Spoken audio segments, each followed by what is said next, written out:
नमस्कार, मैं योगेश आप सभी का सिक्योरिटी क्लासेस की डिजिटल लर्निंग प्लेटफॉर्म पे आभार अभिनंदन स्वागत करता हूं। देखो, आप सभी को पता है हाईकोर्ट एलडीसी की एग्जाम आपकी 12 और 19 मार्च को हो रही है। ठीक है, एग्जाम आपकी काफ़ी हद तक नज़दीक आ चुकी है और हमारी जो टॉपिक वाइज जो क्लास की सीरीज चल रही है उसमें आज का हमारा टॉपिक रहने वाला है राजस्थान का एकीकरण। ठीक है, ये एक हिस्ट्री का टॉपिक है और इससे संबंधित आप कोई भी एग्जाम देख लो, ठीक है, उसमें आपको 2-3% निश्चित तौर पर देखने को मिलेंगे। ये आपका हिस्ट्री से इंपॉर्टेंट टॉपिक है। ठीक है, यहाँ से आपके पक्के पर्सन आएंगे, तो कम से कम अगर हम 3% जोड़े तो यहाँ पे हमारे 6 नंबर पक्के हो सकते हैं। ठीक है, टॉपिक हमारा रहने वाला है राजस्थान का एकीकरण। एकीकरण से संबंधित हम क्वेश्चन देखने वाले हैं, तो वीडियो को कंप्लीट देखना। अगर आप चैनल पर पहली बार विजिट करो तो चैनल को सब्सक्राइब कर देना, क्योंकि यहाँ पे आपको हाईकोर्ट एलडीसी की तैयारी करवाई जा रही है, आपको मॉडल पेपर मिल रहे हैं, करंट अफेयर की क्लास मिल रही है, एग्जाम से पहले भूगोल, इतिहास, कला, संस्कृति का रिवीजन करवाया जा रहा है, इंग्लिश की क्लास मिल रही है, हिंदी की क्लास मिल रही है। तो चैनल को सब्सक्राइब कर देना और नोटिफिकेशन बेल को भी ऑन कर देना, जिससे क्या होगा कि हमारी न्यू क्लास आएगी तो आपको सबसे पहले पता चल जाएगा। और देखो, आपकी सबसे बड़ी गलती क्या है कि आप टेलीग्राम चैनल को ज्वाइन नहीं करते हो। मुझे पता नहीं, अगर आप टेलीग्राम चैनल को ज्वाइन करना चाहो तो कर लेना, क्योंकि टेलीग्राम चैनल पे आपको जो इंपॉर्टेंट नोट्स है वो प्रोवाइड करवा दिए गए हैं। टॉपिक वाइज क्लास की पीडीएफ मिल गई है, 1 साल का करंट अफेयर मिल गया है, प्लस आपको जो शॉर्ट नोट्स है उनकी भी पीडीएफ मिल गई है। तो टेलीग्राम चैनल को ज्वाइन करना है तो कर लेना, डिस्क्रिप्शन के अंदर आपकी लिंक दी गई है। तो चलिए आज की इस वीडियो को स्टार्ट कर लेते हैं। देखो, सबसे पहला क्वेश्चन है कि रियासत विभाग के मापदंड के अनुसार स्वतंत्र भारत में राजस्थान की कितनी रियासतें स्वतंत्र अस्तित्व रख सकती थी। सबसे पहला क्वेश्चन आपका ये इंपॉर्टेंट ही है। ठीक है, क्वेश्चन को ध्यान से पढ़ लेना कि रियासती विभाग के मापदंड के अनुसार स्वतंत्र भारत में राजस्थान की कितनी रियासतें स्वतंत्र अस्तित्व रख सकती थी, 4, 3, 5 या फिर 2। तो इसमें आपका ऑप्शन नंबर ए राइट हो जाएगा, यानी 4 रियासत रख सकती थी। अगला प्रश्न देखो, अगला प्रश्न क्या करे, सिरोही का राजस्थान के अंदर विलय कब हुआ। ये देखो, थोड़ा सा आपका इंपॉर्टेंट प्रश्न है और क्वेश्चन को अच्छे तरीके से पढ़ो भाई, कि सिरोही का राजस्थान किसमें, राजस्थान में विलय कब हुआ, ये पूछा है। 1952 में, 1948 में, 1956 में या फिर 1949 में। तो इसमें आपका ऑप्शन में सी राइट हो जाएगा, यानी 1956 के अंदर हुआ। ठीक है, सिरोही का राजस्थान में विलय कब हुआ, 1956 में। अगला प्रश्न देखो, अगला है कि संयुक्त राजस्थान का प्रधानमंत्री कौन नियुक्त किया गया। बताओ भाई, संयुक्त राजस्थान का प्रधानमंत्री कौन नियुक्त किया गया। बलवंत सिंह मेहता, माणिक्यलाल वर्मा, हीरालाल शास्त्री, जयनारायण व्यास। तो इसमें आपका हो जाएगा गुरुजी ऑप्शन में बी राइट हो जाएगा, यानी माणिक्यलाल वर्मा। ठीक है, स्वतंत्र राजस्थान का वह संयुक्त राजस्थान का प्रधानमंत्री किसे नियुक्त किया गया, माणिक्यलाल वर्मा को। ठीक है, अगला प्रश्न देखो, अगला प्रश्न क्या करे, किस देशी रियासत में विलय पत्र पर सर्वप्रथम हस्ताक्षर किए। किस देशी रियासत ने विलय पत्र पर सर्वप्रथम हस्ताक्षर किए। मेवाड़, बीकानेर, जोधपुर, कोटा। तो इसमें आपका ऑप्शन में बी राइट हो जाएगा, यानी बीकानेर। किसने किए, बीकानेर ने किए। ठीक है, अगला प्रश्न देखो, अगला प्रश्न कह रहा है कि राजस्थान के प्रमुख व अंतिम महाराज प्रमुख थे। यह भी आपका इंपॉर्टेंट प्रश्न है कि राजस्थान के प्रमुख व अंतिम महाराज प्रमुख कौन थे। मानसिंह द्वितीय थे, उदयभान सिंह थे, भूपाल सिंह थे या फिर भीम सिंह थे। तो इसमें आपका ऑप्शन सी राइट हो जाएगा, यानी भूपाल सिंह थे। ठीक है, राजस्थान के प्रमुख व अंतिम महाराज प्रमुख कौन हो जाएंगे, भूपाल सिंह। उसके बाद देखो, आपका नेक्स्ट नंबर प्रश्न क्या करा है, वैध राजस्थान की राजधानी का चयन करने की समिति किसकी अध्यक्षता में बनी। ये बताओ भाई, वैध राजस्थान की राजधानी का चयन, वैध राजस्थान की राजधानी का चयन करने की समिति किसकी अध्यक्षता में बनी। वी सत्यनारायण की राव की, या फिर शंकर राव देव की, या फिर हीरालाल शास्त्री की, या फिर के.एम. मुंशी की। तो इसमें आपका ए ऑप्शन राइट हो जाएगा। कौन सा ऑप्शन राइट हो जाएगा, ए, यानी पी सत्यनारायण राव की अध्यक्षता में बनी। उसके बाद देखो, आपका अगला प्रश्न कह रहा है कि अजमेर मेरवाड़ा को राजस्थान में कब सम्मिलित किया गया। अजमेर मेरवाड़ा को राजस्थान में कब सम्मिलित किया गया, 1950, 1948, 1949 या फिर 1956। तो इसमें आपका ऑप्शन में कौन सा राइट हो जाएगा, डी राइट हो जाएगा, यानी 1956 के अंदर। कब सम्मिलित किया गया था, 1956 के अंदर। उसके बाद देखो, आपका अगला प्रश्न कह रहा है कि वैध राजस्थान का उद्घाटन किसके द्वारा किया गया। वैध राजस्थान का उद्घाटन किसके द्वारा किया गया, एन.वी. गाडगिल, जवाहरलाल नेहरू, सुभाष चंद्र बोस, वल्लभ भाई पटेल। तो वैध राजस्थान का आपको पता है उद्घाटन किसके द्वारा किया गया था, वल्लभ भाई पटेल के द्वारा। ठीक है, अगला प्रश्न देखो, अगला है कि राजस्थान दिवस कब मनाया जाता है। ये देखो, ये आपका इंपॉर्टेंट प्रश्न है। क्या है इंपॉर्टेंट, राजस्थान गठन दिवस पूछे ना, तब तो आपको 30 नवंबर बताना है, सॉरी 1 नवंबर।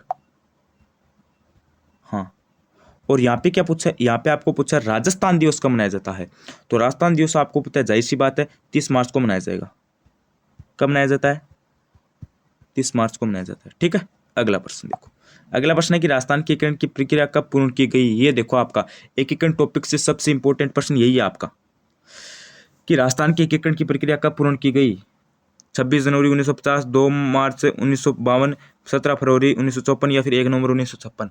एकदम इजी सा क्वेश्चन है, इसमें आपका डी हो जाएगा 1 नवंबर 1956। और 1 नवंबर 1956 में किसका विलय हुआ था? अजमेर का राजस्थान केंद्र विलय हुआ था। ठीक है, अगला प्रश्न देखो। अगला प्रश्न है कि टोडगढ़ को राजस्थान में कब सम्मिलित किया गया?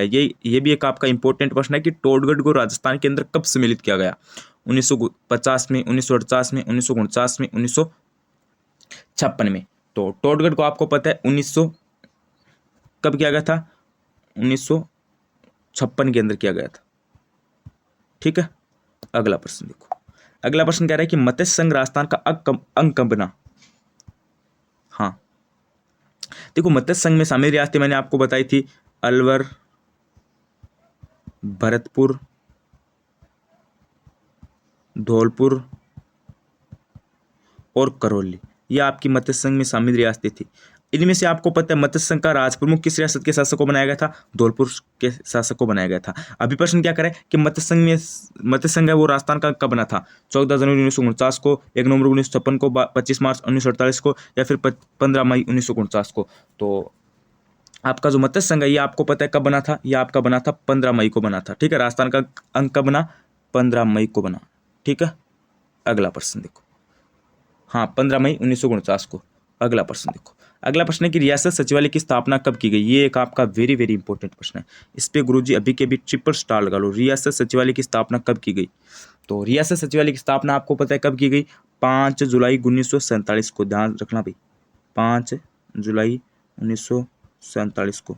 कब की गई? 5 जुलाई 1947 को की गई। अगला प्रश्न देखो। अगला प्रश्न कह रहा है कि आज़ादी के पूर्व में नॉन सैल्यूट ठिकाने कौन कौन से थे? बताओ, नॉन सैल्यूट ठिकाने बताने कौन से थे? लावा, कुशलगढ़, निमराना, उपयुक्त सभी। तो इसमें डी ऑप्शन राइट हो जाएगा। कौन सा ऑप्शन राइट हो जाएगा? डी ऑप्शन राइट हो जाएगा। यानी लावा भी था और कुशलगढ़ भी था, निमराना भी था, यानी उपयुक्त सभी हो जाएंगे। अगला प्रश्न देखो। अगला है कि राजस्थान की किस रियासत को पंडित जवाहरलाल नेहरू ने विश्व का 8वां आश्चर्य कहा है? बताओ भाई, राजस्थान की किस रियासत को पंडित जवाहरलाल नेहरू ने विश्व का 8वां आश्चर्य कहा है? बीकानेर को, कोटा को, झालावाड़ को या फिर जैसलमेर को?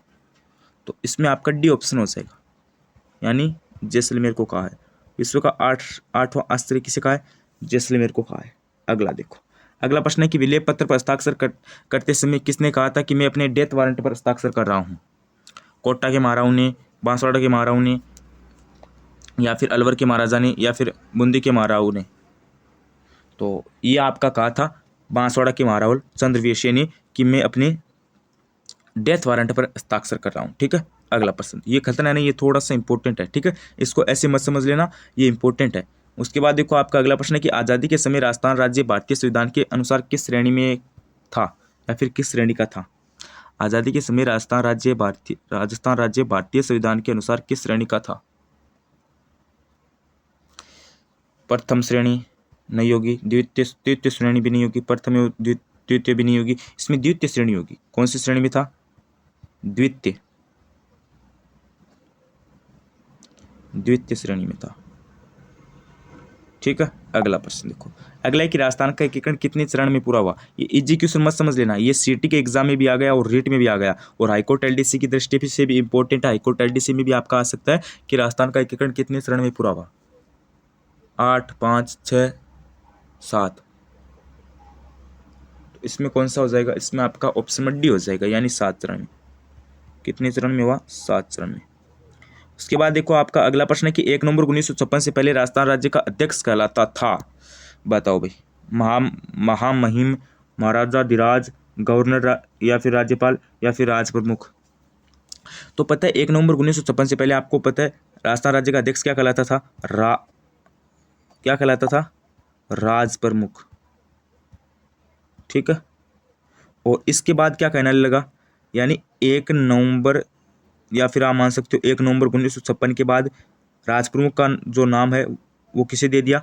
सॉरी, राज्यपाल का जो नाम है वो दे दिया। ठीक है, हाँ, अगर आपको पूछ ले राज्यपाल का पदनाम कब दिया गया? 1956 को दिया गया। 1 नवंबर 1956 से पहले राज प्रमुख कहलाते थे और उसके बाद राज्यपाल कहनाले उसके बाद राज्यपाल यहाँ पे बन गए, ठीक है, उस या फिर उनको पदनाम दे दिया गया, ठीक है, कहनाले लगे।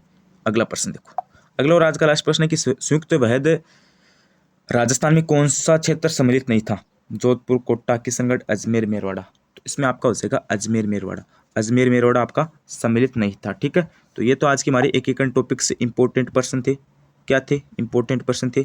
अभी मुझे आप बताना कि आपको क्लास कैसी लगी, आपको क्लास कैसी लगी, कितने प्रश्न आपके सही हुए हैं वो मुझे ज़रूर बताना। और चैनल पर पहली बार विजिट करो तो चैनल को सब्सक्राइब कर देना, क्योंकि यहाँ पे आपको ऐसी इंपॉर्टेंट क्लास या टॉपिक वाइज मिलती रहेगी। करंट अफेयर मिलेगा, हिंदी क्लास मिलेगी, इंग्लिश की क्लास मिलेगी, मॉडल पेपर मिलेंगे, तो सब्सक्राइब कर देना। और टेलीग्राम चैनल को ज्वाइन नहीं करके तो आपकी सबसे बड़ी गलती है, टेलीग्राम चैनल को भी ज्वाइन कर लीजिए। वहाँ पे भी आपको टॉपिक वाइज क्लास की पीडीएफ मिल जाएगी, 1 साल का करंट अफेयर मिल जाएगा, इंग्लिश की क्लास की पीडीएफ मिल जाएगी, हिंदी की क्लास की पीडीएफ मिल जाएगी।